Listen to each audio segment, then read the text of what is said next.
chose this topic because anthropology is a slow science in a fast world. Anthropologists develop their insights over a very long period of time, and it takes many, many years to learn another language.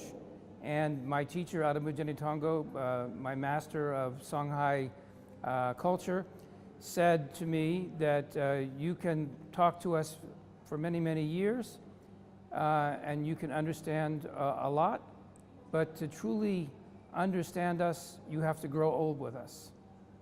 And so that your mind develops over time, and there's some things that a young mind cannot understand. So it takes a long time in anthropology to develop insights. And so it's ironic that we have anthropology is a slow science, but we live in a fast world.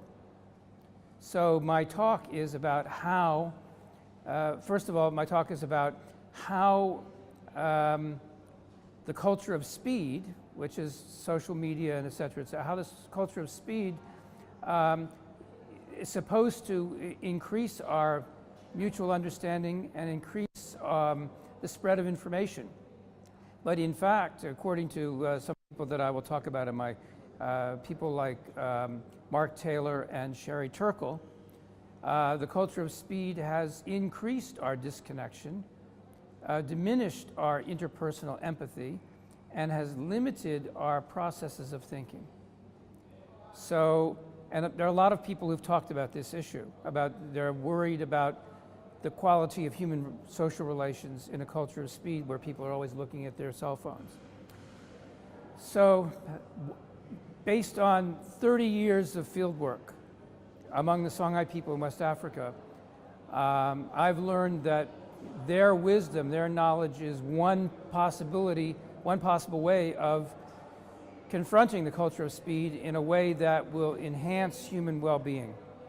So my talk will be about some of the struggles that I had because I was formed in the culture of speed. I'm part of the culture of speed. But my teachers, they believed in taking things very slowly. My teachers believed in learning at a glacial place. And I'll tell the story tomorrow of my peppering my teacher for information, always asking him questions. What does this mean? What does that mean? What does this do? What does that do? And he would say, well, we can talk about it, but I would go to learn from him at 1 or 2 in the morning in a little hut, spirit hut. And I would look forward to these lessons about incantations and Songhai wisdom. But after 20 minutes, he'd say, okay, come back tomorrow. And I have more questions to ask. Come back tomorrow. So one day after another, come back tomorrow, come back tomorrow. And then finally, he got very frustrated with me. I said, what does this mean? Why do we have to come back tomorrow? I want to know now, because I was a graduate student, and I had a limited amount of time. I had a fast depleting budget. My budget was disappearing. Was I going to have enough data to do my doctorate or not? And he said, well, you have to do it our way. I said, but I don't have time to do it our way. And he said, listen. He said, listen to this. He said, you cannot walk where there is no ground. You cannot walk where there is no ground. It takes a long time to build the foundation. If the foundation is strong, then you will learn, you will understand. And so my talk will be about those foundations, and it will be also how we can apply the wisdom of the South to make life better for us in the North.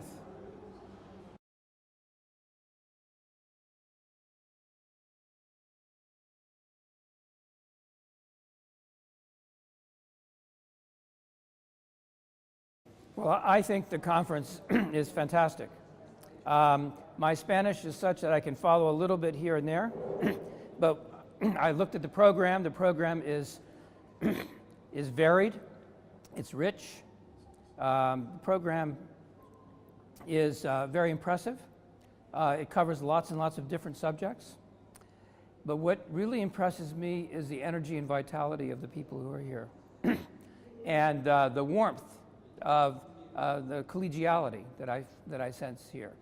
And so I'm just very, very impressed and so honored to be here to participate in this conference.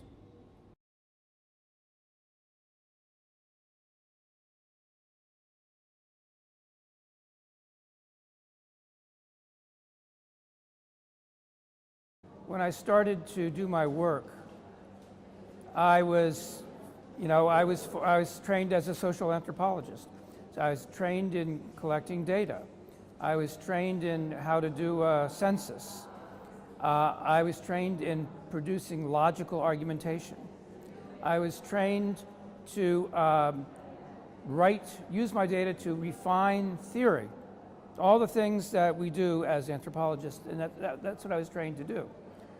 But I found that, and that's what when I first started writing, I wrote journal articles that conform to this pattern of, using jargon, making an argument, refining theory, and then I set about to write my first book, In Sorcery's Shadow.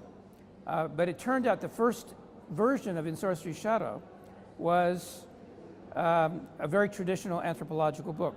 It had an introduction with theory, lots of data, and a conclusion that sort of reinforced my introduction, right?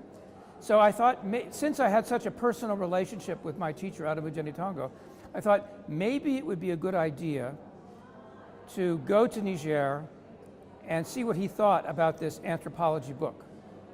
So we had more of the same. I'd go there and I translated the book page by page into Songhai from English. And he would say after about 5 minutes, I'm tired, come back tomorrow. Another 5 pages, come back tomorrow. It took me 2.5 months to get through the book, and never once did he say what he thought. So it was time for me to leave. I was very nervous, and I said, Baba, it was your father, Baba, I've translated the whole book, and you've not said a word. He says, that's right, I've not said a word. Well, I'm leaving tomorrow. What do you think? And he looked at me very seriously. He says, it's not so good. I said, well, what's wrong with it? He said, there's not enough of me in it, and there's not enough of you in it. And then he said something that set the challenge for all of my anthropological writing. He said, if you want to do your job well, you need to tell a story, and you need to tell the story in such a way that my grandchildren and your grandchildren will be able to read it and have a discussion about it. So that set the course. The challenge for me is to try to write anthropological works that would, pass the test of time, that would be that someone could read 10 or 20 or 30 years from now and make sense of, and maybe even debate, right? And if you look at most anthropological works that are written and published, most of them do not pass that test. It's a difficult challenge. How many people are still reading Levi-Strauss, right? So we've gone through so many different theories. We've had structuralism, we've had structural functionalism, we've had ethnographic semantics, we've got ethnoscience, all these theories, and they come and they go. What's left is the story, the ethnography. That survives all of that. And that's the only thing that the theories will come and go, but the stories that we live and tell will pass the test of time. So that's been my challenge, to write what are called theoretical stories that indirectly speak to anthropological issues of theory.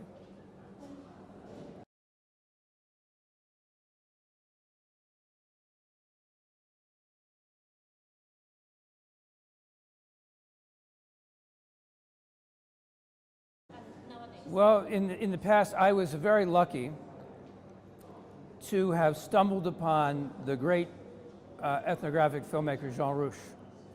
So he became my mentor. And the way that that happened, if I may tell the story,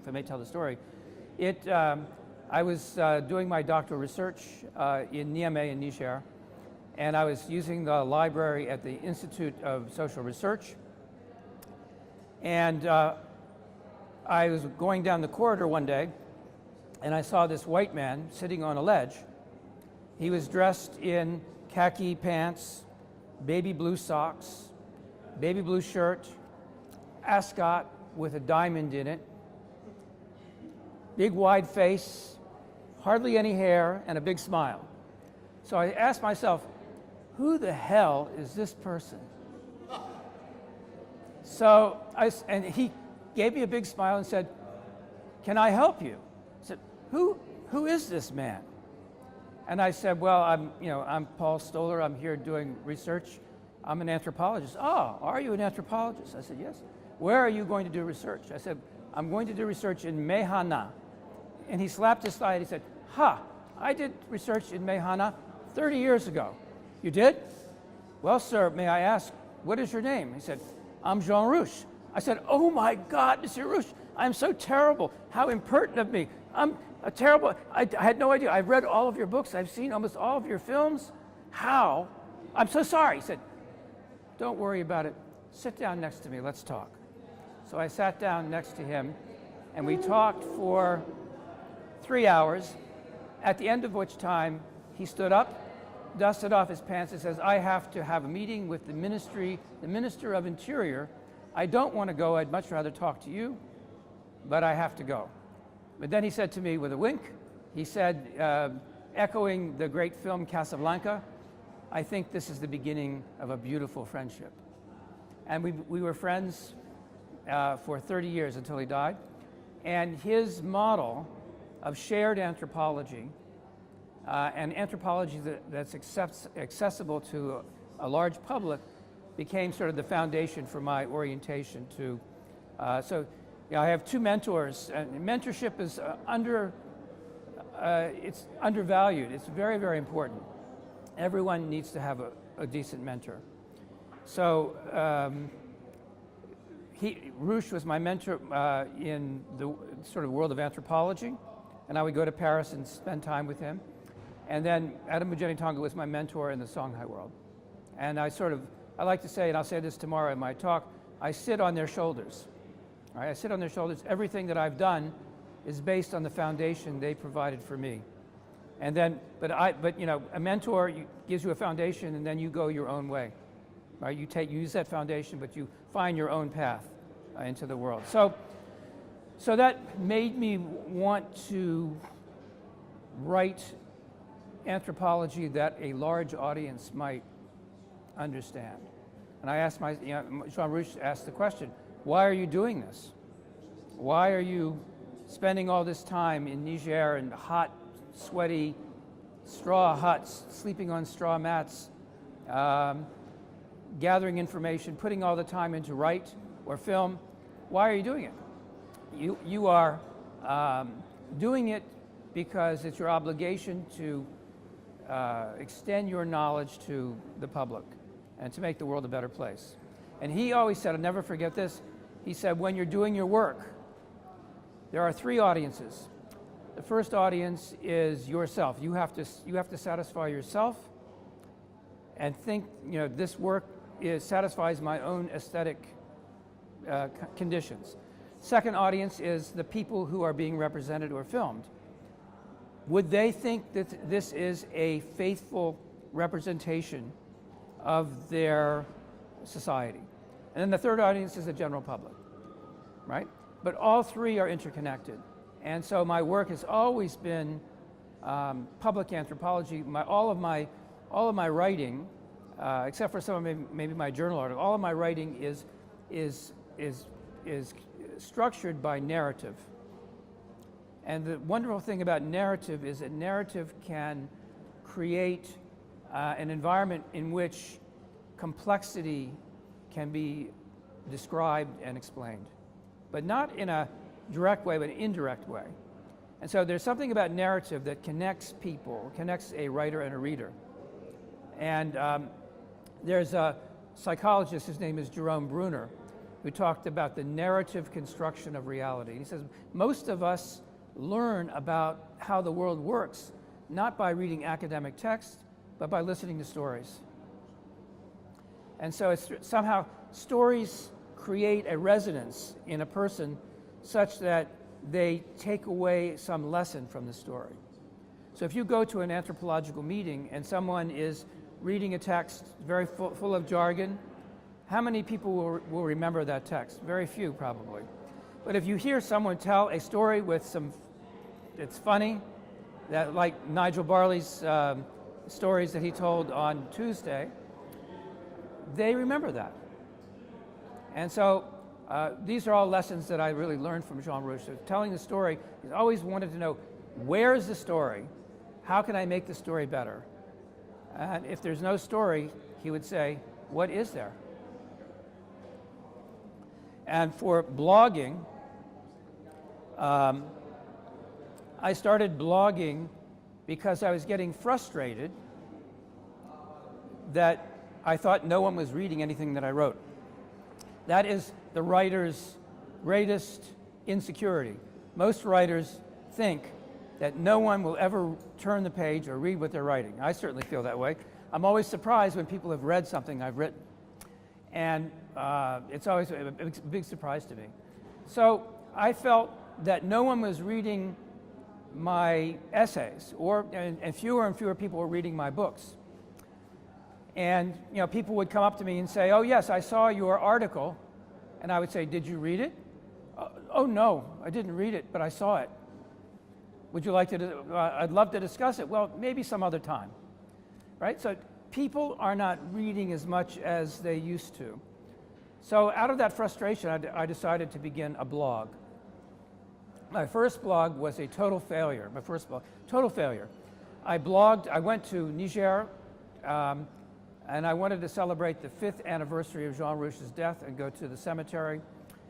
And I started doing a private blog, and the only response I got to my private blogs was spam. I get offers of marriage. I get all sorts of offers of products that I didn't want. And so a colleague of mine named Gina Ulysse, who is a Haitian American anthropologist, she said, why don't you try the Huffington Post? So I pitched them a story, and that was the first of 125 blogs I did for them.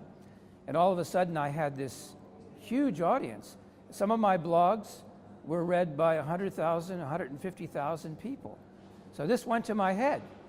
So it's fantastic. Wow, 150,000 people reading my blogs. Unfortunately, you have to compress the blog into 850 words. So how nuanced, an argument. So there's a positive, the blogging is great because you reach a much larger audience, but at the same time, you're constrained. You only can talk in a very limited way. It's only a very sliver of my knowledge that can be in a blog. So I had to weigh the pros and cons of blogging, and I decided that I would continue to blog because it was worth getting even a sliver of whatever my anthropological insights might be out into the public sphere.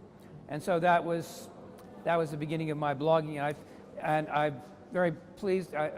People got to know my work by way of blogs. The younger generation was introduced to my work not through reading it in courses, but by way of the blog. And they see something in the blog and they say, hey, maybe I should read some of this guy's other things, right? Because there are always links to publications in the blog. But ultimately, blogging has made me a better writer because you have to be very economical. You have to be very to the point. You have to be snappy. You have to be worried about, because attention spans are so limited, you have to be worried about putting things in there that will not bore the reader. And so ultimately, when I write something that's not a blog, I think that it's better because I've forced myself into this discipline of writing these short, snappy sentences that you need to do for a blog. So my blogs are now, if I may, my blogs are now collected, a selection of them are collected in my new book called Adventures in Blogging. And they cover topics of American politics. They cover higher education. They cover, I blog about social science, and I blog about the media, and I also blog about well-being. And so there are 5 parts of that, but all my blogs are in there. And you know, hopefully that will trigger more interest in anthropological blogging. I think it's very important that, and that's one way that we can take the slow insights of anthropology and inject them into the fast media. So you have a sort of a perfect storm of slow science, fast media.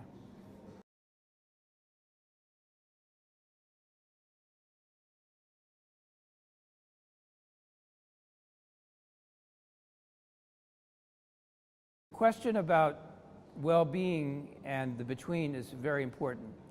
I had no sense of the notion of the between, of being betwixt and, other than reading Victor Turner, who talks about liminality, and you're betwixt and between when you're in a liminal state. But I didn't really give it a whole lot of thought. And then circumstances in my life changed that. And so about 17 years ago, I was diagnosed with blood cancer. And so I was facing my mortality. And I had to submit to regimens of chemotherapy and things of that nature. And that turned my world upside down. And I found myself in what I call the space between health and illness. Or I call it the village of the healthy and the village of the sick. In the village of the healthy, you don't have to think about your health. Occasionally you get sick, you take some medicine, and then you return to your healthy state, right? But if you're in the village of the sick and you have a condition which has no cure, you have to think about your illness every day, right? So you have to think about your illness every day. So in the village of the sick, you know, you are always between. You're between health and illness on a continuous basis. I call it continuous liminality. And so that made me think about, I started to read the Sufi mystics of the 12th century, 13th century. And there was one particular person named Al-Arabiya, who was an Andalusian Sufi mystic who wrote thousands upon thousands of pages, and the idea of the between is his. There's an Arabic term called barzakh. Barzakh is the bridge, and the bridge is the metaphor, the perfect metaphor for the between. So if you're on the bridge, you're neither on this side or that side. And on the bridge, something mystical happens for Al-Arabiya. And that is, when you're on the bridge and you're neither here nor there, sometimes your mind clears and you have creative thoughts. Your imagination expands. And so on the bridge, on the barzakh, you are neither here nor there, but he said that's the space of imagination. That's the space of creativity. And it's a space which is inchoate. It's a space that is very stressful because in most of our cultures, we'd rather be one place or the other, not between two places. So it's a space of great stress and anxiety, but that stress and anxiety can be transformed into unimaginable creativity. And so it takes, you know, the poet John Keats said that space, he called it negative capability. The ability to live in contradiction or between things is the space of creativity. And he said Shakespeare had it, Keats had it, the philosopher John Dewey wrote about it a lot. And with my illness, I took it to heart. And what that meant for me was to try to come up with texts and ideas that challenged received wisdom, challenged the traditional way of doing things, creating different forms of representation that were attempts to be creative and attempts to reach people.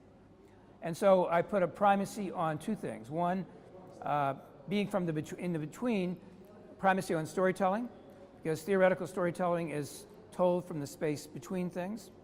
And then the other thing was putting a primary emphasis on mentorship. So for the Songhai, when you learn to be a master, you start out as an apprentice. And as an apprentice, you know nothing. Your head is empty. And this was a very difficult lesson for me. Having done PhD studies, my head was full of lots of things. But my teacher said, no, your head is empty. Don't talk, don't ask questions, listen, right? And listening is very difficult. So listen. So the young brain is ready to listen and memorize incantations and learn about plants and et cetera, et cetera. If you pass the test of memory and your teachers are satisfied with your progress, then you move on to mastery. And then you practice what you have learned. You talk to people, you heal people, you do seances, you do whatever you do. If you do that well, then you reach the stage of being an elder. And if you are an elder, you continue to practice what you've learned, but your greatest obligation, your most sacred obligation, is to pass the knowledge that you've learned on to the next generation. So at this point in my life, that's what I see as my fundamental obligation as an anthropologist, is to mentor as many young anthropologists as possible. Not to tell them what to do. When you're a mentor, you just show people the way. You don't say, this is the way you have to do it. You say, this is the way I've done it. Here's the path. Follow it and find your own way, which I hope will not be the same as mine, with your own particular twist. And so all of that stems from my own very sort of emotional and my physical confrontation with mortality.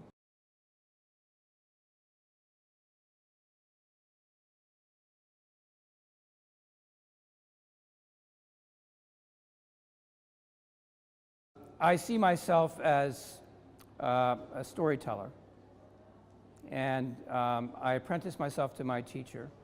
So he remains my teacher, and all that he taught me sort of transformed my being. Everything that I do is, he said, look, if you're going to study with us, you have to take this seriously, right? You are an apprentice. So he gave me objects. I have an altar in my house. I make offerings. I do divination. I practice all of that, in a limited way, but I do it. And the whole notion of, the objects, these rings are given to me by my teacher. So if I wear these rings, he says, wear these rings and you are with me. Now, you are with me. So, and I dream about him a lot. He gives me advice. And I have the same kind of relationship with Jean Rouch also. I think about him. He comes to me in my dreams as well. Less so than my teacher, but he does. And all of that is sort of like it's all driven by being serious about it. It's all driven by, it affects who I am as a person. It's transformed me. It's made me appreciate slow learning, the slow progress of knowledge. It's sort of, I end one of my books, Fusion of the Worlds, with by a statement that my teacher made. He said, the spirits are in front of us, the spirits are behind us, the spirits show us the way. And that's certainly the case in my case.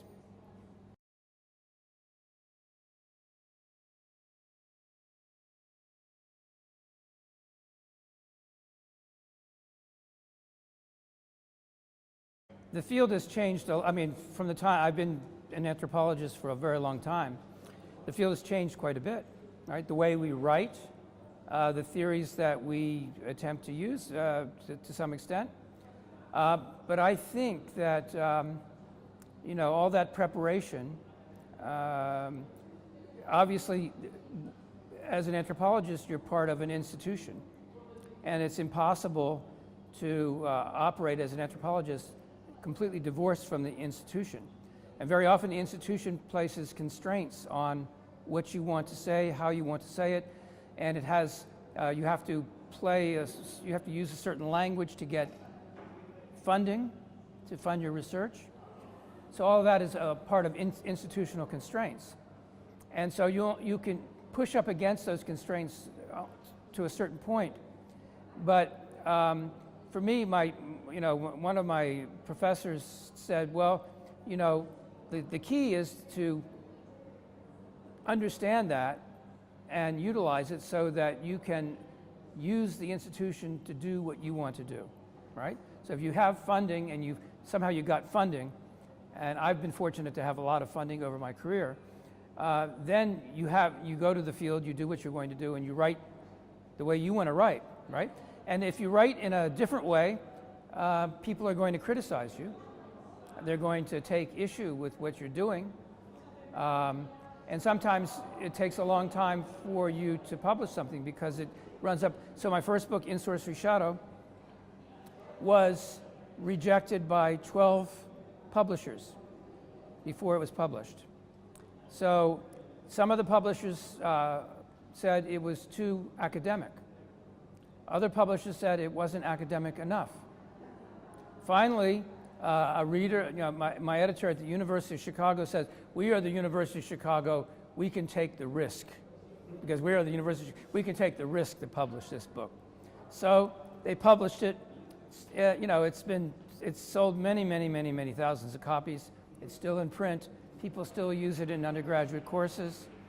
And so the question is, you have to be, if you want to do things your own way that cuts against the grain of the institution, you need to be resilient.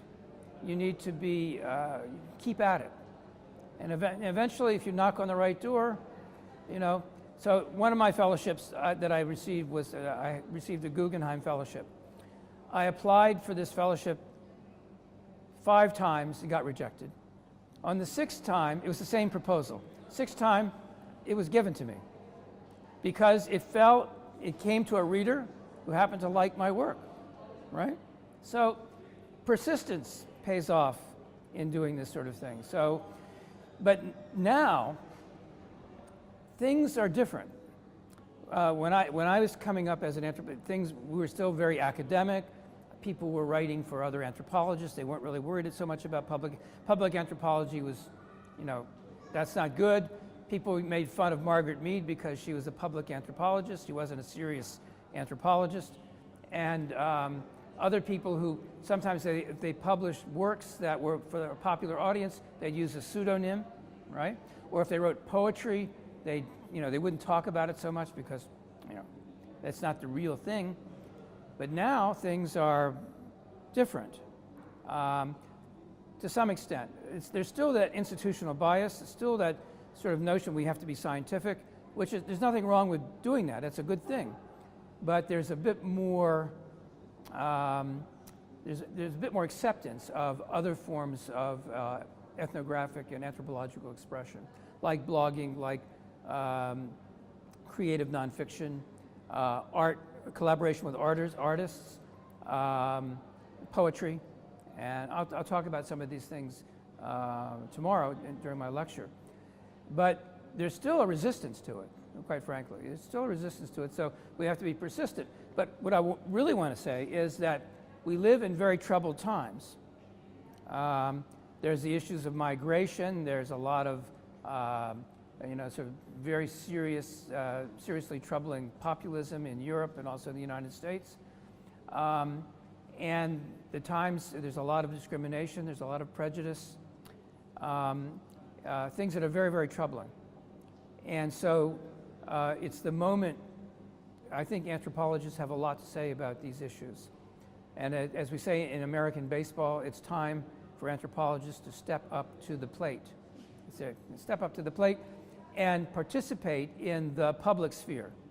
Because we have ideas based on our slow evolution of our ideas, slow evolution of our insights, that are important. And we should take up one of the major obligations of being an anthropologist, and that is cultural critique. Cultural critique. Margaret Mead was a cultural critique. Way back when, what's his name? Jean-Jacques Rousseau, perhaps the first anthropologist, was the first person to really advocate cultural critique. And cultural critique is to use insight taken from afar to apply to somewhere near your own society in the effort to make a better union, a more perfect union, a better society. And I think that today, that's our central obligation. And use whatever means necessary. Articles, newspaper articles, talking to audiences, writing blogs, producing plays, writing accessible ethnographies that people will read. All of that contributes to the public good. And I think today that's a very, very important thing for us to do.